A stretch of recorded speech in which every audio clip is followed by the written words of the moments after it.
Morning good ma'am. Morning. Good good morning. Morning ma'am. Good morning good morning ma'am. सबको good morning. Yes ma'am. Book निकाल ली हो बालराम कथा की? कौन? यस मैम, निकाल रहे मैम। हाँ, निकाल लीजिए। यस। थर्ड चैप्टर है ना, ये अलग सेकंड चैप्टर कंप्लीट हो गया था कि राम का क्या सीता से विवाह हो जाता है और उनके चारों भाइयों जो 3 पुत्र और थे उनका भी विवाह उनकी सीता की बहनों के साथ हो जाता है। ठीक है, फिर उसके बाद देखो क्या है, 2 वरदान है चैप्टर, उसमें देखो क्या है। Yes ma'am. स्टार्ट करें पढ़ना। Yes yes ma'am. निकाल ली हो बुक? बाकी सब बुक निकाल ली हैं आप लोग? Yes ma'am. रवि, हमें पता है तुम निकाल ली हो, बाकी सबसे पूछ रहे हैं। ठीक है, चलो ठीक है, स्टार्ट करते हैं हम। ठीक है, जहाँ पे नहीं समझ में आएगा पूछना। राजा दशरथ, थर्ड चैप्टर है 2 वरदान। राजा दशरथ के मन में अब एक ही इच्छा बची थी कि राम का राज्याभिषेक, उन्हें युवराज का पद देना। क्या था कि जो राजा दशरथ थे, राम के पिता थे, उनको युवराज बनाना चाहते थे। हाँ, उनके मन में यह इच्छा थी कि हम राम को युवराज बनाएं। अयोध्या लौटने के बाद से ही उन्होंने राम को राजकाज में शामिल करना शुरू कर दिया था। राम यहाँ जिम्मेदारी अच्छी तरह निभा रहे थे। उनकी विनम्रता और विद्वता और पराक्रम का लोहा सब भी मानते थे। प्रजा उनको चाहती थी। दशरथ के लिए तो वह प्राणों से प्यारे थे। दरबार में राम का सम्मान निरंतर बढ़ रहा था। उनका जो काम था बहुत ही अच्छा था। विनम्र भाव से वो अपने कार्यों को पूरा करते थे, जिनसे दरबार में क्या था, प्रजा लोग उनका मान सम्मान बहुत ही करते थे। राजा दशरथ वृद्ध हो चले। मुनि वशिष्ठ से विचार विमर्श के बाद एक दिन उन्होंने दरबार में कहा, मैंने लंबे समय तक राजकाज चलाया, जैसा बन पड़ा अब मेरे अंग शिथिल हो गए हैं। इसका मतलब है कि वो कह रहे हैं राजा दशरथ कि अभी तक बात मत कीजिए, अभी जब पूछेंगे तब बोलना, ठीक है, बात मत करो। तो उन्होंने बताया कि अब हम, मेरा काम था जो अभी तक मैंने जब तक था तो मैंने पूरे अपने कामों को पूरा किया, लेकिन अब मैं स्वस्थ नहीं हूँ, मैं अपने कार्यों को पूरा नहीं कर सकता, तो इसीलिए मैं वृद्ध हो चला हूँ। मैं चाहता हूँ कि यह कार्यभार राम को सौंप दूं। अगर आप सब सहमत हो तो राम को युवराज का पद दे दिया जाए। अगर आपकी राय इससे भिन्न है तो मैं उस पर भी विचार करने को तैयार हूँ। क्या कहते हैं? तो वो कहते हैं कि अगर मैं राम को युवराज का पद देना चाहता हूँ, अगर आप लोग इससे सहमत है तो ठीक है, अगर आप लोग इससे सहमत नहीं, आप किसी और को चाहते तो इस पे भी मैं विचार करूंगा। सभा ने तुमुल ध्वनि से राजा दशरथ के प्रस्ताव का स्वागत किया। राम की जय जयकार होने लगी।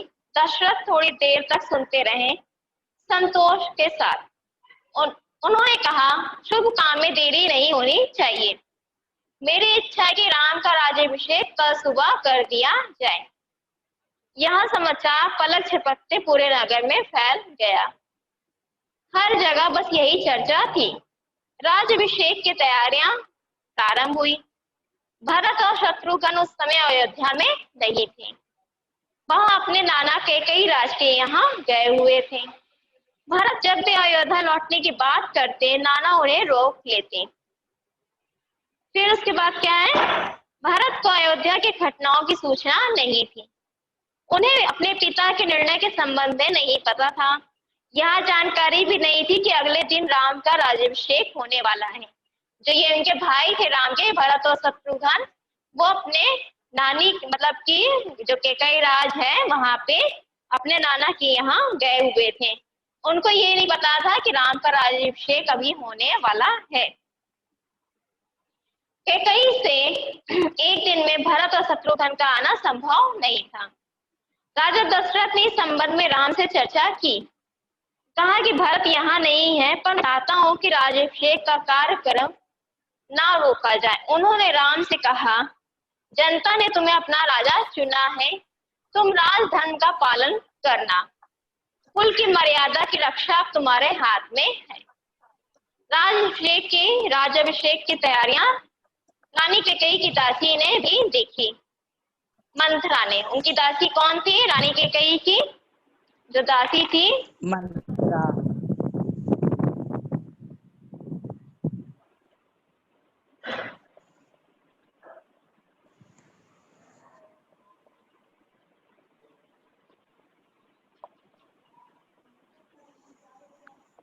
मंथरा थी, ठीक है।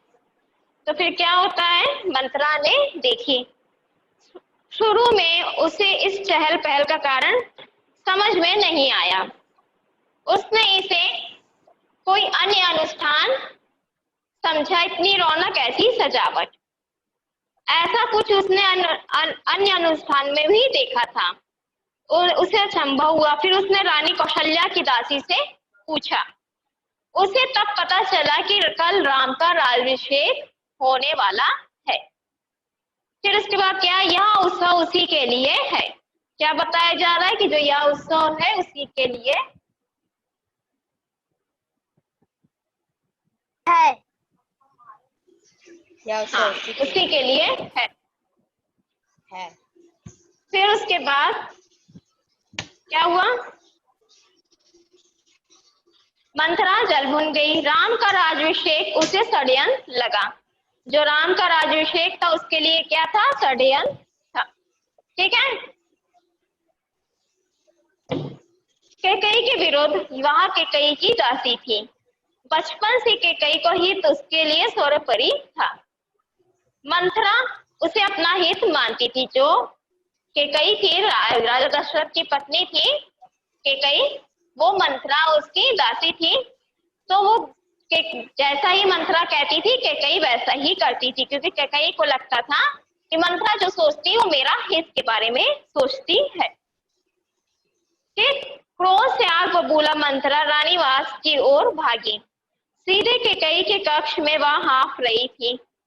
क्रोध से चेहरा लाल था, भागने का कारण सांस उखड़ रही थी।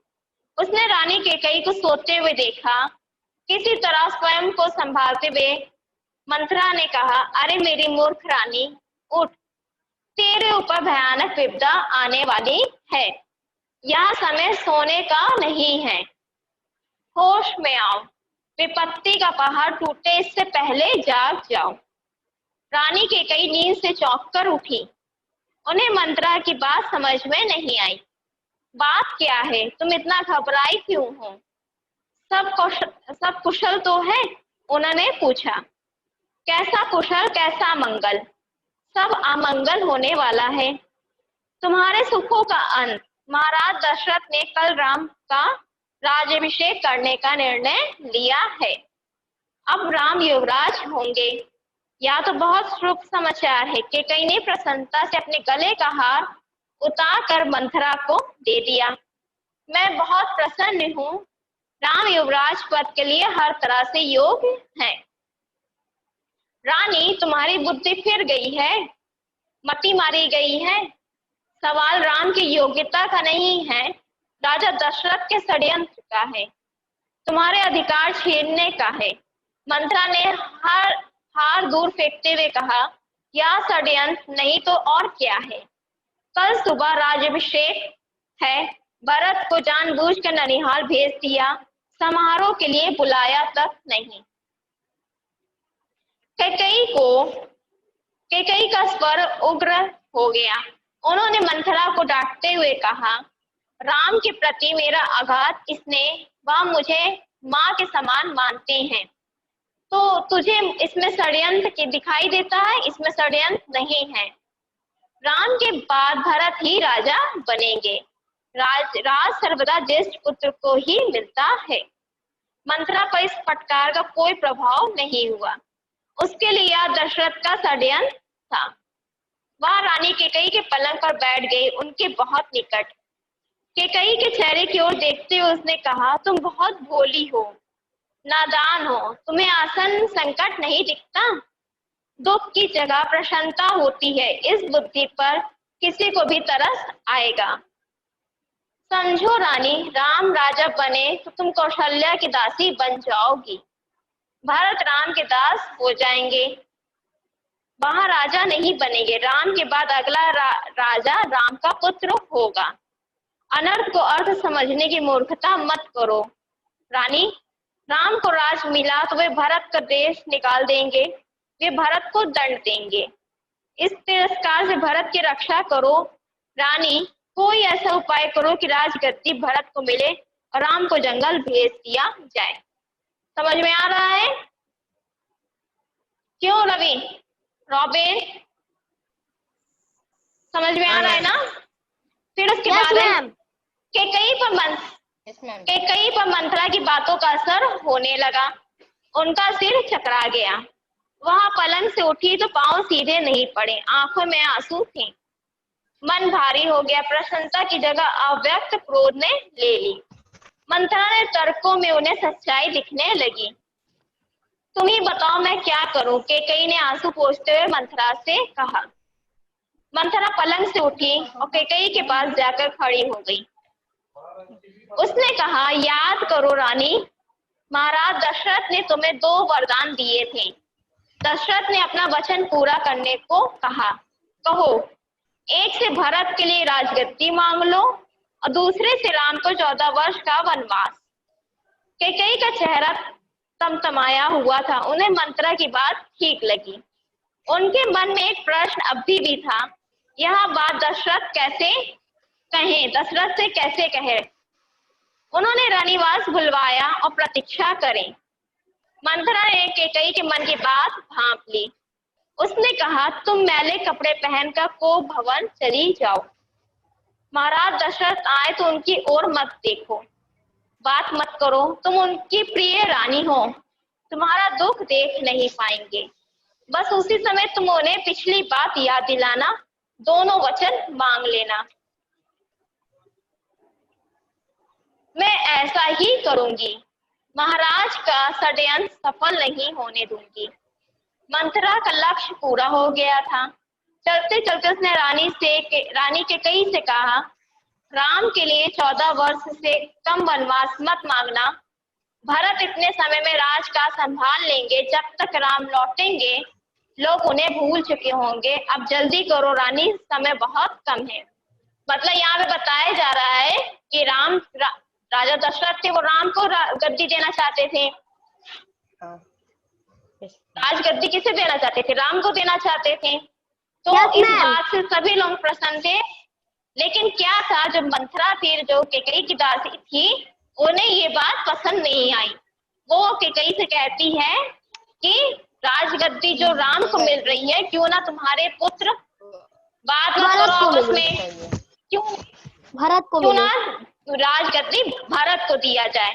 तो इसी बात पे फिर हाँ ये बात थी। और फिर उसके बाद वो कहती है, तो फिर कहती है कि इस बात को मैं कैसे कहूँ राजा दशरथ से कि भरत से मिले। तो वो तब मंथरा उसको सलाह देती है कि तुम्हारे 2 वरदान अभी बाकी हैं जो तुमने उनसे कहा था मांगने के लिए। तुम्हारा अब समय आ गया, वो 2 वरदान अब तुम मांग लो, ठीक है। फिर उसके बाद देखो क्या होता है। रानी कैकेयी को भवन चली गई। मंथरा रानीवास से निकल गई। दिन भर की गहमागहमी के बाद महाराज दशरथ की रानियों की याद आई। तुरंत रानीवास की ओर चल पड़े उन्हें शुभ समाचार देने। सबसे पहले वह कैकेयी के कक्ष की ओर मुड़े। कैकेयी वहां नहीं थी। प्रतिहारी से पूछा, पता चला कि कोप भवन में है। दशरथ को चिंता हुई, कैकेयी कोप भवन में, परंतु क्यों? क्या इसलिए कि उन्हें अब तक सूचना नहीं मिली? मैं उसे अवश्य मना लूंगा, दशरथ ने सोचा। दशरथ को भवन का दृश्य देखकर हैरान हो गए। उन्हें कुछ समझ में नहीं आया। कैकेयी जमीन पर लेटी हुई थी, बाल बिखरे हुए, गहने कक्ष में बिखरे हुए कपड़े मैले थे। तुम्हें क्या दुख है? क्या हुआ तुम्हें? मुझे बताओ, अस्वस्थ हो? राजवैद्य को बुलाऊं? दशरथ ने कई सवाल पूछे, कोई उत्तर नहीं मिला। कैकेयी रोती रही। तुम मेरी सबसे प्रिय रानी हो, मैं तुम्हें प्रसन्न देखना चाहता हूँ। तुम्हारी खुशी के लिए मैं कुछ भी कर सकता हूँ, कुछ भी, धरती आसमान एक कर सकता हूँ। दशरथ ने कैकेयी को मनाने का बहुत प्रयास किया, उत्तर उन्हें फिर भी नहीं मिला। फिर उसके बाद दशरथ जी भूमि पर बैठ गए, विनती करते रहे, हाँ मैं बीमार हूँ। कैकेयी ने कहा, मैं अपनी बीमारी के संबंध में एक आपको बताऊंगी, लेकिन पहले आप एक वचन दें, मैं जो मांगू उसे पूरा करेंगे। राजा ने तत्काल हामी भर दी, कहा, मैं राम की सौगंध खाकर कहता हूँ, तुम्हारी हर इच्छा पूरी करूंगा। महाराज दशरथ ने राम की सौगंध ली और कैकेयी उठकर बैठ गई। आप मुझे वो दो वरदान दीजिए जिसका संकल्प आपने वर्षों पहले रणभूमि में लिया था। तब वो राजा दशरथ से कहती है कैकेयी कि आप मुझे वो दो वरदान दीजिए जिसका संकल्प एक वो युद्ध हुआ था रणभूमि में, जिसमें वो वचन लेती है, वरदान लेती है। महाराज दशरथ ने हामी भरी। कल सुबह राज्याभिषेक भरत का हो, राम का नहीं। तब रानी कैकेयी राजा दशरथ से कहती है कि कल सुबह जो हो राज्याभिषेक वो राम का नहीं बल्कि भरत का होना। भारत कहा। दशरथ भौचक रह गए, उन पर वज्रपात सा हुआ। थोड़ा रुककर कैकेयी बोली, राम को 14 वर्ष का वनवास हो। दशरथ का चेहरा सफेद पड़ गया, अवाक रह गए, सिर चकराने लगा, वे मूर्छित होकर गिर पड़े। कुछ देर में राजा को होश आया, कैकेयी की ओर देखा, बड़े कतार भाव से बोले, यह तुम क्या कह रही हो? मुझे विश्वास नहीं होता है कि मैंने सही सुना है। कैकेयी अड़ी रही। दशरथ कैकेयी की मांग का आविष्कार करते, मतलब उस बात को वो स्वीकार करना ही नहीं चाह रहे थे कि कैकेयी ने अभी जो वरदान मांगे मैं उनको दूं। अनर्थ बात बता रहे हैं। तब कैकेयी ने अंतिम हथियार चलाया, अपने वचन से पीछे हटना रघुकुल का अनादर है। आप चाहे तो ऐसा कर सकते हैं, पर तब आप दुनिया के मुंह दिखाने योग्य नहीं रहेंगे। रही मेरी बात, आप वरदान नहीं देंगे तो मैं विष पीकर आत्महत्या कर लूंगी, यह कलंक आपके माथे होगा। राजा दशरथ यह सुन नहीं सके, दोबारा बेहोश हो गए। रात भर बेसुध पड़े रहे। क्या हो रहा है? रात भर बेसुध पड़े रहे। बीच बीच में होश आता, वह कैकेयी को समझाते, गिड़गिड़ाते, धमकाते, डराते, पर कैकेयी टस से मस नहीं हुई। सारी रात इसी तरह बीत गई। समझ में आया ये चैप्टर? Yes ma'am. क्यों, क्लियर है? क्या है इस चैप्टर में बताओ आप, कोई किसी को जो समझ में आए समराइज करके बताओ क्या है इस चैप्टर में। बताओ रवि मौर्य, मैं बताऊं? रॉबिन, कोई भी बताओ। हाँ रॉबिन तुम बताओ। मैम जो राजा था उसकी रानी मंत्रा है। कौन राजा था? राजा कौन था? दशरथ। हाँ ऐसे पूरा नाम बोलो ना, राजा दशरथ। राजा बोलो आगे बोलो, चलो। उन्होंने एक फैसला लिया कि राज अभिषेक राम का होना चाहिए, तो सभी ने हामी भर दी। हाँ कर दिया सभी ने, सब खुश थे। तो राजा की सबसे प्रिय रानी मंत्रा थी, किसी बात पसंद नहीं आई तो गलत से जान रहे हो मैम। हम बताए? हाँ रवि तुम बताओ, मंत्रा कहाँ से रानी उसकी है? मैम उदासी थी कैकेयी की।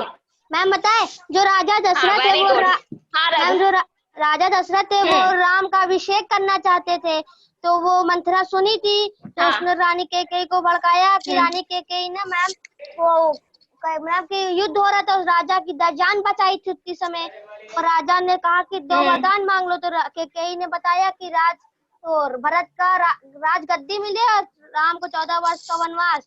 तो वही बेहोश, वही बता रहे थे, राजा दशरथ बार बेहोश हो जा रहे थे, वही समझाते रहे।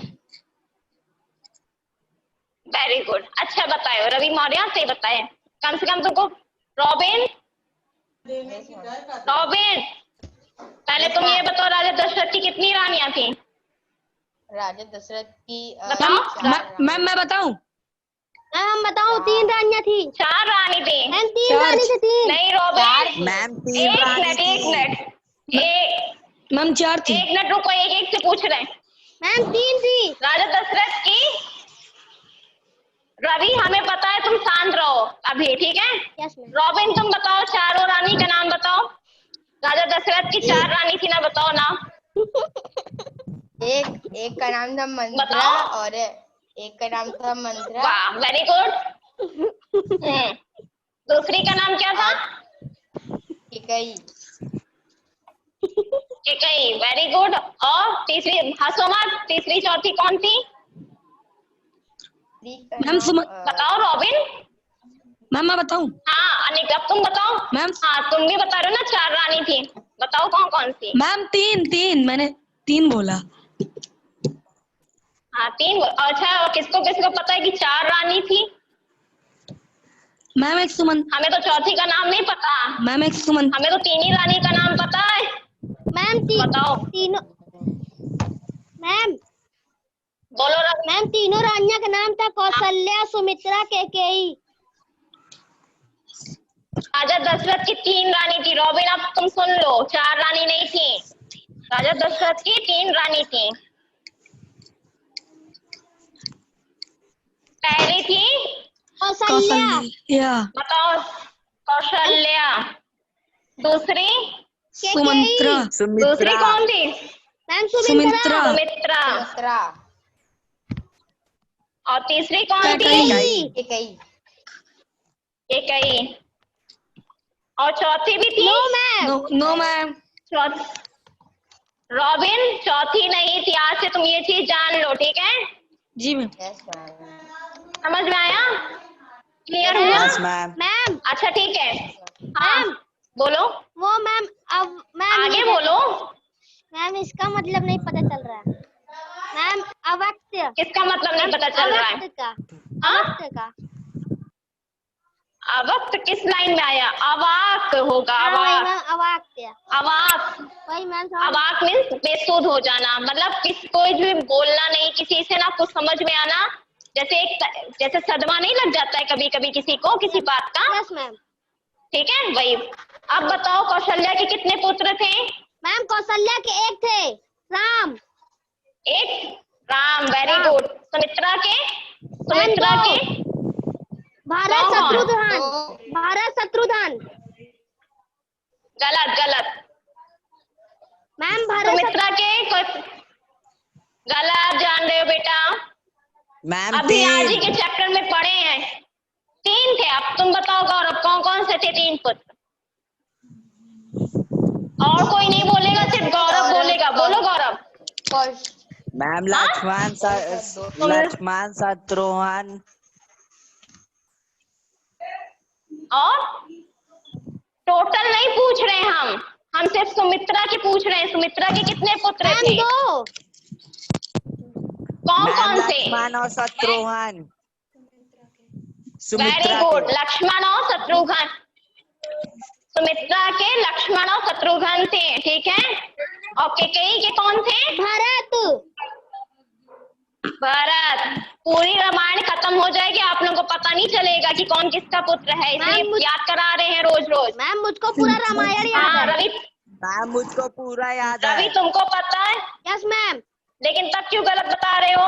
मैम क्या? कौशल्या के जो थे मैम राम थे। कौशल्या के थे राम, सुमित्रा के थे लक्ष्मण, शत्रुघ्न और शत्रुघ्न, और केकई के थे भरत। तो ये जो चारों पुत्र थे वो 3 राजा दशरथ के चारों पुत्र थे। क्लियर है अब? Yes ma'am. अब क्लियर हुआ तुम लोग को? अब कोई कंफ्यूजन? नो मैम अभी तक में। और जो मंथरा बता रहे हो वो केकई की दासी थी, ठीक है, रानी। मैम केकई। हाँ बोलो। मैम केकई के पिता ने उनको भेजा था दासी बनाकर। हाँ वो दासी थी, ठीक है, पत्नी नहीं थी, रानी नहीं थी। क्लियर है? अब समझ में आ गया चैप्टर तुम लोग को? Yes ma'am. कोई कंफ्यूजन किसी को? No ma'am.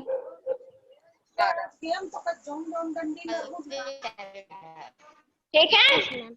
Yes ma'am. तो फिर आज के लिए बस इतना, ठीक है। Yes ma'am. फिर नेक्स्ट डे पे चैप्टर स्टार्ट करते हैं। तुम लोग को कुछ बात करनी है? Yes ma'am. Yes ma'am.